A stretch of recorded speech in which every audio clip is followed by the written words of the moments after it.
Good morning, my friends. I am Julia Miller. I'm the director and I'm the founder of Citywide Singles.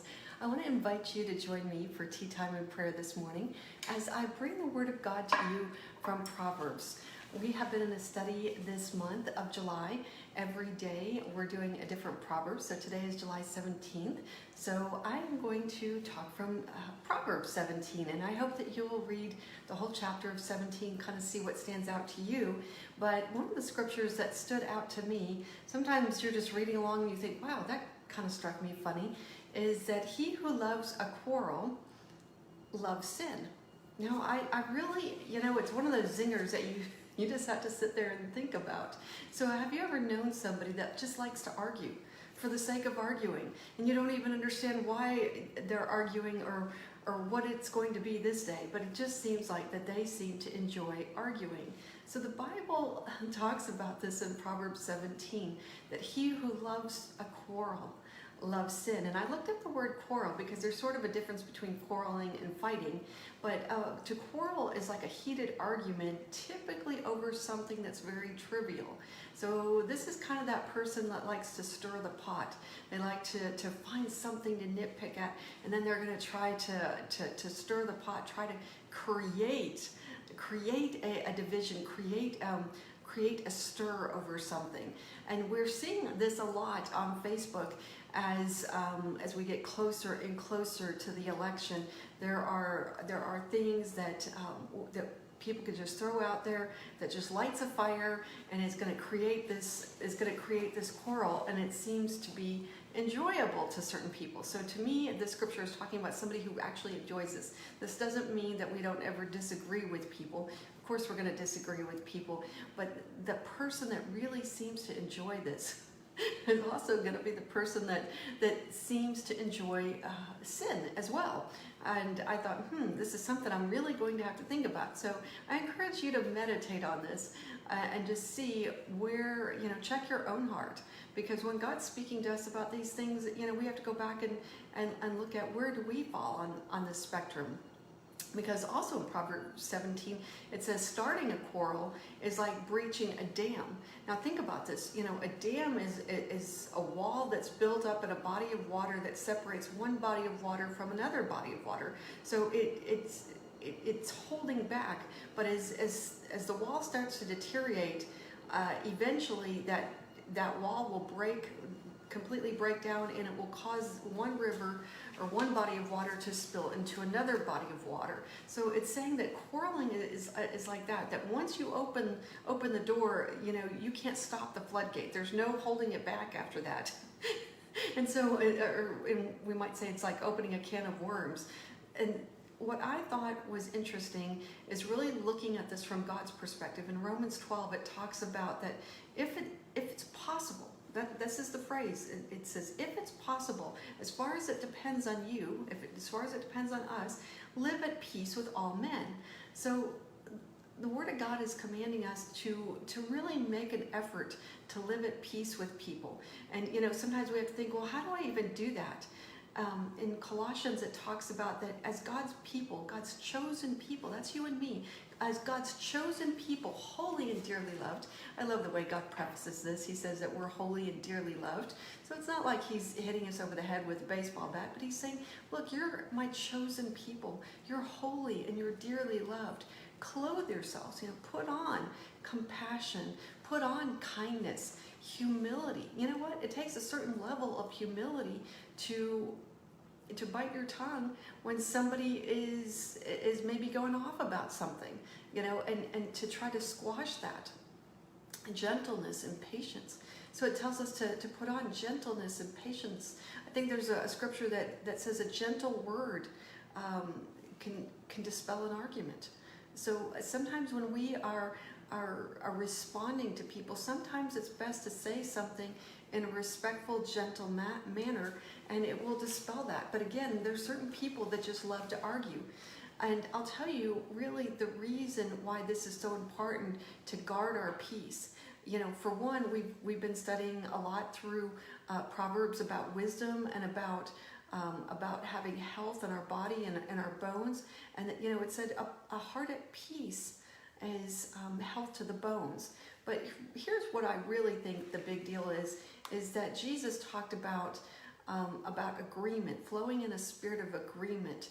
And, there was disputes between the disciples. We saw that, when they were traveling with Jesus, there was one disciple that would say, who's greatest among us, Jesus? He would, okay, that's a pot stirrer. Somebody that's trying to start something, and Jesus would be very patient with the disciples and trying to help them to understand that there's a bigger picture going on here, and these little things, these little quarrels that we get into really don't amount to much. And Matthew 18, Jesus says that if any two of you agree about anything, and you're asking the Father, it shall be done for them. Okay, here's what I really believe is the enemy is against our agreement. Think about this. Think about the bond of marriage. What's the purpose of the bond of marriage? Is you're creating a partnership. So you have a way of agreeing with somebody. Where two or more agree as to touching, it shall be done for them. So when you've got two people that are coming into agreement, and one thing that I noticed as couples that flow in a spirit of agreement, when it comes time to pray, if they're already flowing in a spirit of agreement, in other words, they safeguard their relationship from petty disputes, they safeguard their relationship from division, that, their prayers are answered very, very quickly. You'll notice this over and over again. And so the people that you choose to be prayer partners with, and I hope you do have a prayer partner, make sure that it's somebody that you flow in a spirit of agreement with, because then when you get together and you pray, even if you're in separate locations, the person that I've prayed with for years, and I pray with a lot of you guys, but for many years when I was having a lot of difficulty and God was bringing me out of the messes I had gotten myself into, I had a close friend that were prayer partners, and a lot of what I felt caused our prayers to be ushered in, to be answered, was because we flowed in a spirit of agreement. We made sure that we kept offense out of our relationship. Here's what the enemy wants. He wants to come against that spirit of agreement, that spirit of unity, because the Bible talks about a cord of three is not easily broken. Okay, so when we flow in a spirit of unity, there is more strength, more power in our prayers. And if the enemy can get us to come out of agreement and get us into a place of arguing and disputes and division, remember his primary goal, the primary goal of the enemy is to steal, kill, and destroy the people of God. And how does he do this? He does this through division. Well, you know what they said. Well, you know what they're thinking. Well, you know what they meant by this. We don't really know when somebody says something. I'm not saying that we just lay down and we become a doormat, but really maybe we should ask that person when they're saying something, just say, wait a minute, I'm trying to understand what you're saying. What I think I heard you say was that you don't like the way I'm handling this situation. And they might come back and say, well, no, that's not what I meant. I was just thinking maybe there might be a better way to do it. Oh, okay.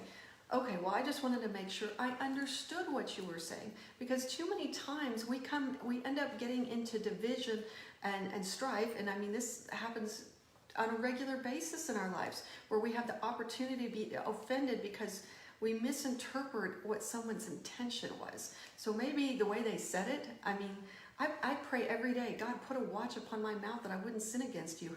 It's really for the purpose of not offending other people, because I realize that when I open my mouth, I could say something that might come out the wrong way. And, it was difficult for me at first when I started, I guess you could call this public speaking, talking in front of a group of people, because I was really, really concerned at how people would interpret what I was saying. And you know what? I don't know about you, but I just ask that God's words flow out of my mouth, especially if you have to go and confront something. And one thing I noticed, this happened not too long ago, I was on the phone with somebody, and I could tell this was a man, and he was a man of integrity, but something he was saying was not sitting with me right. And I said, I started speak up and say, well, blah, blah, blah, speak my mind. I said, well, hang on a second. Let's just stop and pray. And I just started praying. And God, I just pray. I believe, Father God, that you are good, that you love us, that we are your people. God, I pray that our words would be soft, that we would be gentle with each other. God, I pray that you would cause your words to come forth from my mouth. And Father God, I just ask that you surround us with your love and your peace. Okay, I knew that in that moment there was an opportunity for me to disagree with this person, and the way it was about to come out of my mouth, it would have come off as disrespectful to him, and I didn't want to be disrespectful, because all that is going to create offense, and offense is going to lead to division, and when we come into division, it's a complete breakdown of the communication. Not too long ago, we talked about James 3. It says that it talked about peacemakers. Peacemakers who sow in peace, which that sounds funny to me. If you're a peacemaker, seems like you'd be sowing seeds of peace, will reap a harvest of righteousness. What is righteousness? It's being in right standing with God. And so I want to encourage you just to focus on the peace and the love of God. Remember, love covers a multitude of sin. It does. It just does. It puts an end to things. A lot of times when somebody's offending us, we can just think about that person and we can think love. I just choose to walk in love and forgiveness with that person. Maybe they said something that offended me, but God, I don't understand what's going on with them, but you understand. And maybe they just said that the wrong way. And you can come back and ask questions. Just make sure that when you're asking a question, that you say it from an open-ended perspective. I didn't understand when you said X. Would you mind explaining? Or I'm not sure how we got on this subject, but I would like to understand better what you mean by that. And just know that in some cases, there are some people that are very argumentative and they enjoy arguing, which is what this whole scripture was about in Proverbs 17, that he who loves quarrel loves sin. It might be that person is just really, I hate to say it this way, in a place of rebellion, because really think about somebody that argues with God. It means that they're not willing to do whatever God is asking them to do, and when we're not willing to do what God is asking us to do, we're really in a place of rebellion. And so, you know what, that's something that person has to work out between themselves and God. It's not something that we can really fix, but we can, when it directly affects us, we can speak in love and pray for peace over that person, pray for peace over that situation. One of the prayers that I pray is, God, your word says that the heart of a king is in the hand of the Lord, and like a water course, you turn it any way you wish. So God, I'm asking you in the name of Jesus to grant me favor with this person.